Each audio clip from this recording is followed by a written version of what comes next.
Welcome to the Infowars Nightly News. It's Monday, December 2nd, 2013, and here are our top stories. Tonight, mainstream media admits Obama is the most hostile president in history towards journalists. Then, is DHS Googling you before you travel? And are you ready for Amazon's drone delivery system? That's next on the Infowars Nightly News. Well, as we pointed out last week, in desperation, many retailers, many big box retailers, were opening on Thanksgiving and not waiting until Black Friday. But as Yahoo reports, despite record crowds, spending has actually declined. They say this is a record number of shoppers, but they spent less for the first time in history. Well, while the stock market is ballooning with infused cash from the Federal Reserve, what this is reflecting is the reality that for the middle class, for the lower income people, we actually see jobs declining. We see things getting much tougher. Everybody knows that. Retailers knew that. That's one of the reasons why they opened up on Thursday. People are suffering because of the employment situation. Companies are afraid to hire new people.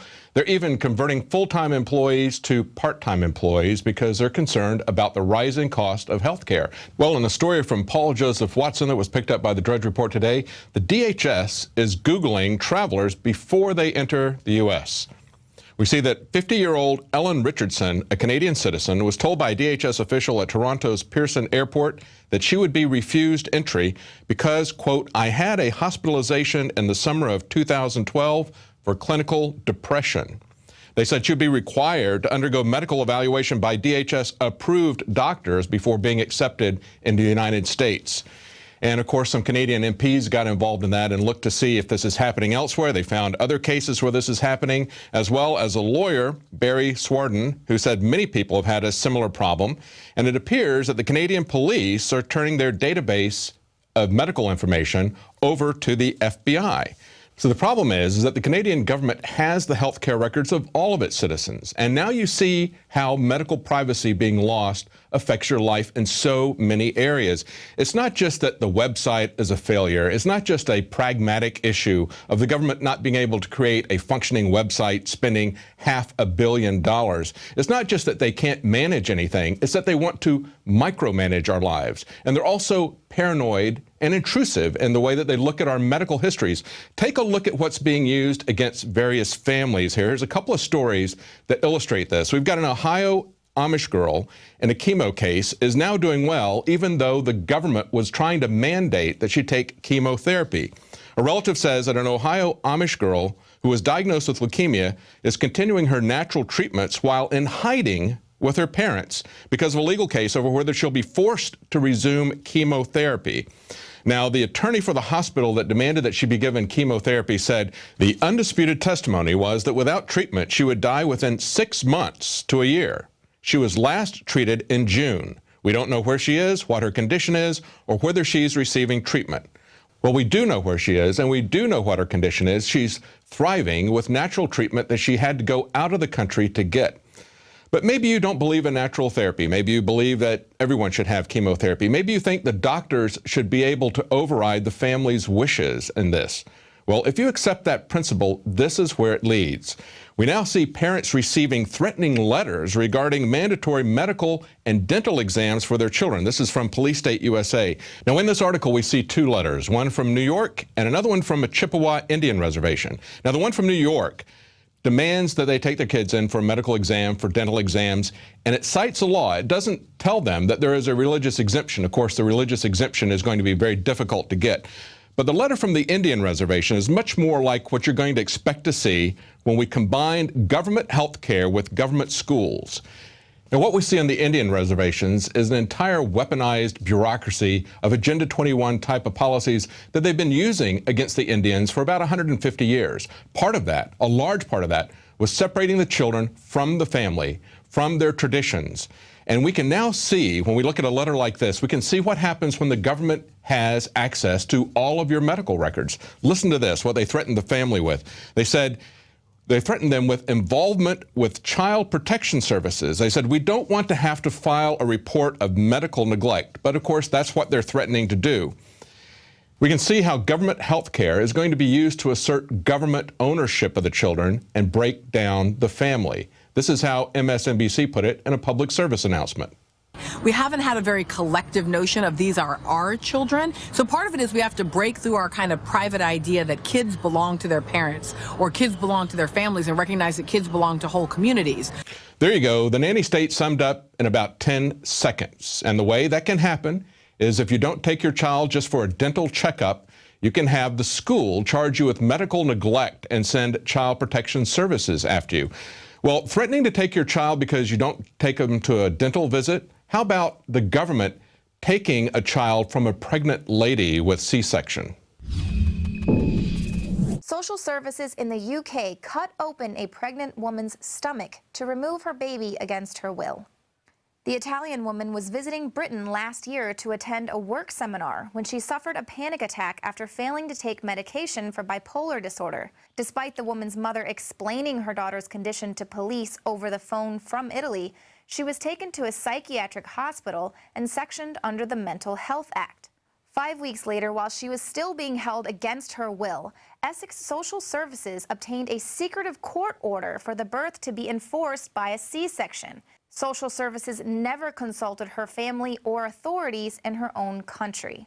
This woman was forcibly sedated while the state forced a surgery on her against her will to remove her child from her womb. The Essex Social Services refuses to return the child, telling the court that the woman is likely to relapse, and they insist the child be adopted. And they're not even considering adopting the child out to the mother's family or to a family in the mother's home country of Italy. The case has provoked a wave of anger from MPs and patient pressure groups. It's being condemned as extraordinary and totalitarian, with one MP describing social workers as dictators who are unaccountable and out of control. Children's services in the UK operate in great secrecy and unaccountability thanks to the Court of Protection. It was introduced in 2007 by the Mental Capacity Act, and it can force people to stay in care homes or hospitals. And judges have the power to make life or death rulings about withdrawing treatment. Since 2007, the court has operated in almost total secrecy. Earlier this year, the Daily Mail exposed the case of Wanda Maddox, who was secretly imprisoned for 5 months just for repeatedly trying to release her father from a care home. The totalitarianism of the social services is not unique to the UK. Here in the police state of America, parents are also being threatened with child welfare agencies if they refuse to comply with school demands. These 2 letters were sent to parents warning them they'd be reported to CPS for failing to make dental visits every 6 months. The law states that the health certificates can only be signed by medical staff who have been authorized by the state. So what does that mean for parents who might be anti-vaccine or who refuse to treat their children's teeth with toxic fluoride? The government has usurped the role of parent away from actual parents. Some schools won't allow lunches to be sent from home unless they're accompanied by a doctor's note, while another school fined this parent $10 because her healthy home-packed lunch didn't meet food guide requirements, which apparently include GMO and high fructose-laden crackers. And what about this Tennessee father who was arrested for picking up his children from school on foot rather than by a vehicle? He was arrested based on school policy and not a law.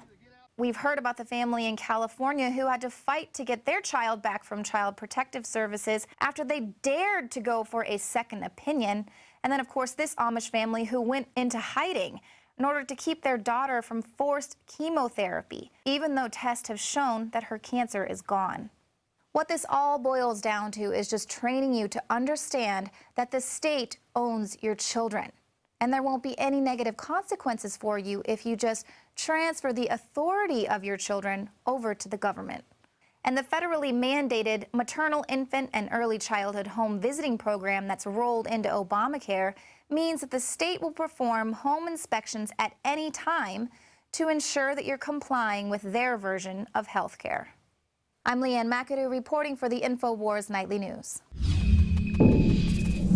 Well, CNN reported on the upgrades to Obamacare's website, his $500 million website, but it told us more about CNN than it did about Obamacare.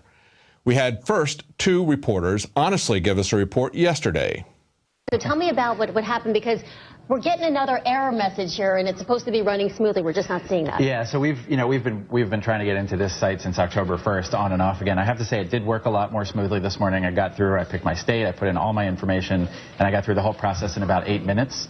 And then it said my progress, or my status was in progress. So I went to refresh it, and I got the error message. Okay, so $500 million spent on this website, and then another 2 months of bug fixes still didn't seem to work. But today is a very different story from CNN. They kind of walked that back. Here's what they said. 2 months and more than 400 individual repairs later, the administration announced it met their self-imposed deadline, saying the website's error rate has fallen to well under 1%. Several concerns remain. First of all, when you buy a policy on healthcare.gov, that information has to be relayed to the insurance companies, and that has not gone very smoothly. If your original login isn't working, it's not you. You may indeed have to go in and basically create a whole new account. Did you catch that little caveat there? They said although the front end may be collecting your information, they're not really sure if it's passing it on correctly. That could be a much bigger problem. As many medical professionals have pointed out, if they're capturing people's information but then passing it on incorrectly, it's going to create a huge garbled mess with the insurance companies, with the hospitals, and of course, if it doesn't work, it's not you, it's the website, that $500 million website. But Obama has now arbitrarily ignored his own laws because, of course, he's the dictator-in-chief. Here's some of the changes that have been made to the Affordable Health Care Act, according to WebMD. They're reporting that because of all the glitches, that the federal government is giving consumers more time to buy coverage that will begin on January the 1st, 2014. People can now buy coverage as late as December the 23rd, give you a whole extra week, even though they took 2 months to fix their website. But that's not the real deadline now, because it also says further down the same article that people can now buy coverage all the way through the last day of open enrollment on March 31st, 2014 without facing penalties. So I guess that's the real deadline. We don't want to lose track of the fact that the feds can't get a website functioning besides spending this kind of money, but it's really not simply about the efficiency, about the pragmatism. We got to realize that the real issues here are that people can't get health care that they want. Their choice is being taken away, and millions of people are losing health care coverage, and they're losing their affordability. Of course, they called it the Affordable Health Care Act. That's the one change they haven't made, is to make it affordable. When people are spending up to 5 times as much for their health insurance, they're not going to be going out and shopping on Black Friday. There we go, right back to where we started. That's one of the major things dragging this economy down, is Obamacare and the threat of Obamacare, the economic cost of Obamacare, besides the civil liberties issues. But CNN did a real nice job covering for the Obama administration. And as a result, we see that their ratings are falling like a rock. MSNBC took a more careful look at the Obama administration. We're going to have that right after the break, so stay tuned. Well, while CNN does its best to propagandize for Obamacare, people are seeing that it's propaganda, and CNN's ratings are falling like a rock. Now, Bob Franken used to work for CNN. He now works for MSNBC, and he had this frank assessment of what's going on. This is the most hostile to the media that has been in United States history. I won't stop fighting to open up government. We have put in place the toughest ethics laws and toughest transparency rules of any administration in history. In history. You would go that far? I would go that far. The most hostile in history. The most hostile because, first of all, we have this situation where they are, in fact, shutting out the press. But the reason I say most hostile is because of the Justice Department moves that they've made against the press. Obviously, they have a contempt for the journalistic process. Well, I would agree with Bob Franken's assessment. It's pretty clear that Obama is not transparent. Only his lies are transparent. And as Franken pointed out, he's very hostile to the entire journalistic process. The way they control that is through access. MSNBC was discussing complaints from photojournalists that the Obama administration is not allowing media photographers to take their own shots while pushing photos from White House-approved photographers. Franken told his panelists, let's use the P word here. It's propaganda. Absolutely hostile. He points out that the Justice Department is hostile to the press. They have nothing but contempt for the journalistic process. They have nothing but contempt for journalists. It's a very frightening thing to see this war on journalism, to see people like Feinstein saying that they need to determine who are bona fide press, and of course free speech rights will be stripped from anybody that doesn't play games with them, that doesn't say what they want to say, doesn't follow their line of propaganda. You lose access. And then it gets even worse. You lose the ability to speak freely. Well, we'll be right back after the break. We've got some interesting news about Amazon.com. Maybe we should start calling it Amadrone.com. Welcome back. Now, Jeff Bezos, owner of Amazon.com, recently bought the Washington Post for several times what anybody thought it was worth. I don't think he bought it because it's so profitable. I think he bought it because it's such a powerful weapon in Washington. And he's going to need that to clear the regulatory obstacles for what he wants to do next. He wants to set up a private delivery system using drones.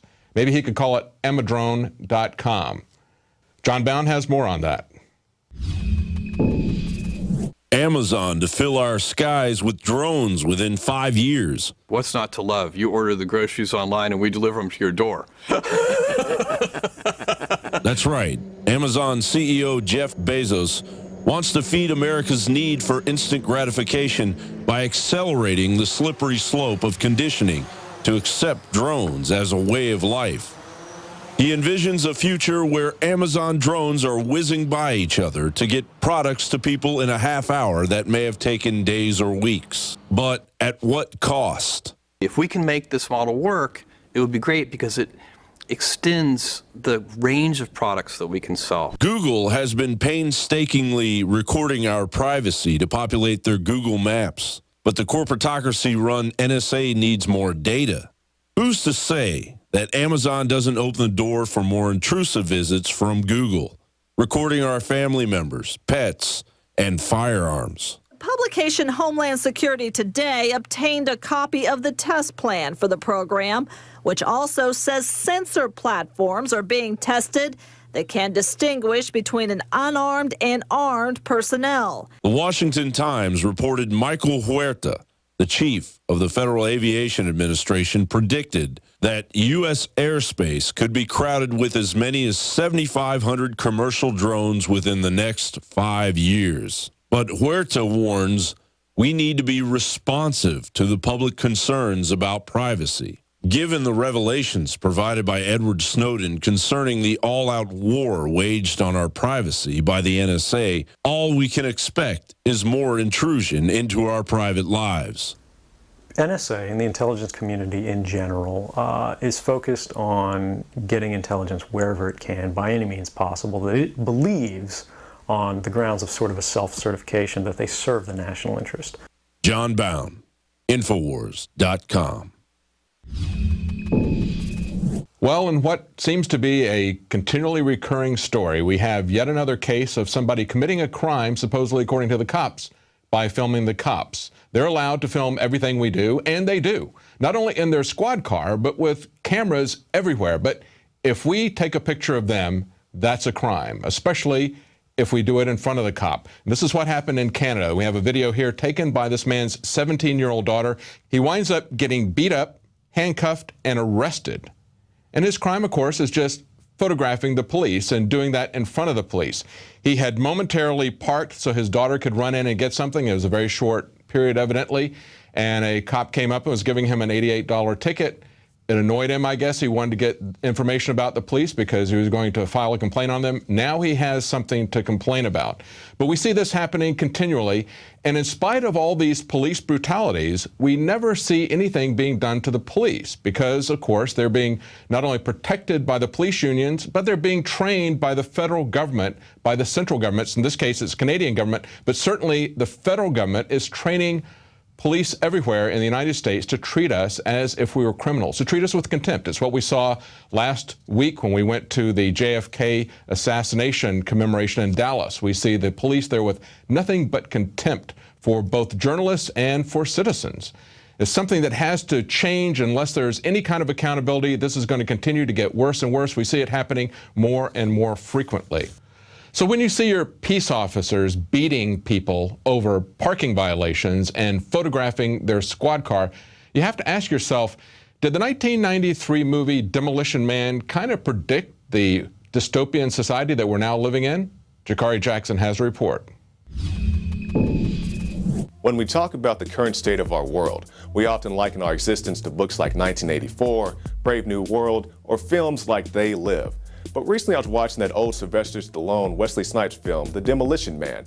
And as far-fetched and sci-fi as it may have been at the time, it does ring a little true today. So let's take a moment and analyze this piece. Don't you hear thought repeating in that brain of yours the name Friendly, Edgar Friendly? In short, Stallone and Snipes represent the most brutal aspects of both the police and criminals, respectively. After an incident leaves many innocent people dead, they're both placed into a cryogenic prison and awaken decades later into a complete nanny state. Just cigarette, any cigarette.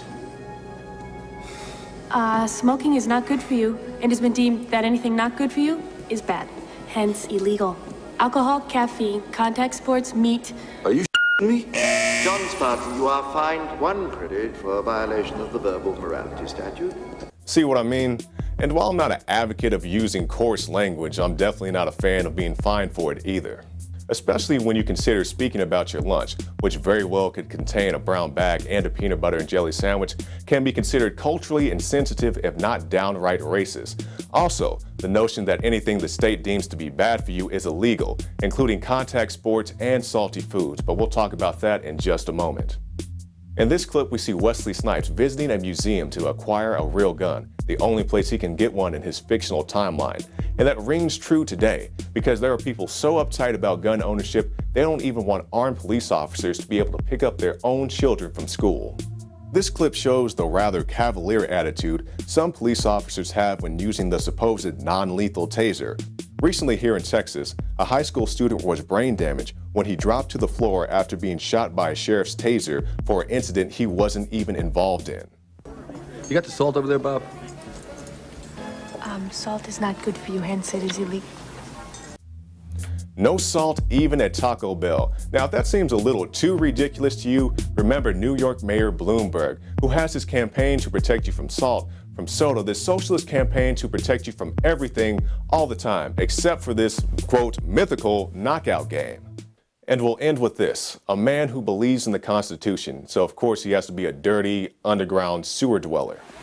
Because I like to think. I like to read. I'm into freedom of speech and freedom of choice. This fits right in with the narrative that liberty-loving, God-fearing, gun-owning Americans are the bane of the new society. Intentional or otherwise, Demolition Man is a semi-accurate parody of what's really going on in this country. I'm Jakari Jackson for the Infowars Nightly News. Well, that's it for tonight. We'll be back tomorrow at 7 Central, 8 p.m. Eastern.